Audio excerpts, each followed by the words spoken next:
Mi viene da sorridere quando mi dicono ma la camorra è a Scampia, ma la 'ndrangheta è in Calabria, eccetera. Quelle organizzazioni criminali vanno dove ci sono i soldi. Questi sono a New York, sono a Milano, non potevano lasciare indenne un territorio come il nostro, che è un territorio economicamente indubbiamente ricco e che dà la possibilità di, soprattutto penso al riciclaggio più che altro, dei denari di provenienza illecite. Addolora ma non stupisce il presidente di Federalberghi Veneto Marco Michielli, l'inchiesta della procura veneziana sulle infiltrazioni camorristiche in Veneto orientale che ha visto tra gli arrestati il sindaco di Eraclea.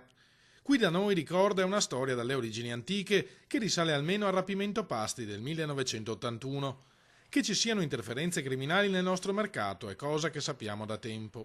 Il problema vero è che queste persone che cadono nelle maglie di queste attività criminali, quello è il termine, di queste attività criminali si estraneano da quella che è la normale competizione. Sono persone generalmente disperate che si aggrappano a questi mezzucci o espedienti per sistemare loro situazioni particolari e tutto fanno fuorché venire a parlarne con le associazioni di categoria. Ovviamente non vanno dalle forze dell'ordine, si figuri se vengono le associazioni di categoria. Sarebbe però sbagliato e devastante, avvertono gli albergatori, descrivere il Veneto orientale come un luogo dove la mafia scorrazza liberamente e controlla l'economia del territorio.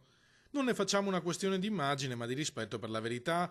Eraclea non è la Palermo degli anni 70. Teniamo presente che stiamo parlando di un comprensorio di spiagge che sviluppa 30 milioni di presenze turistiche durante l'estate, stiamo parlando di migliaia e migliaia di aziende, stiamo parlando di un'economia non sostanzialmente sana che ha qualche, diciamo, è una bellissima pelle con qualche brufolo. Questi brufoli vanno sicuramente estirpati. Non vedo un tumore nelle nostre località.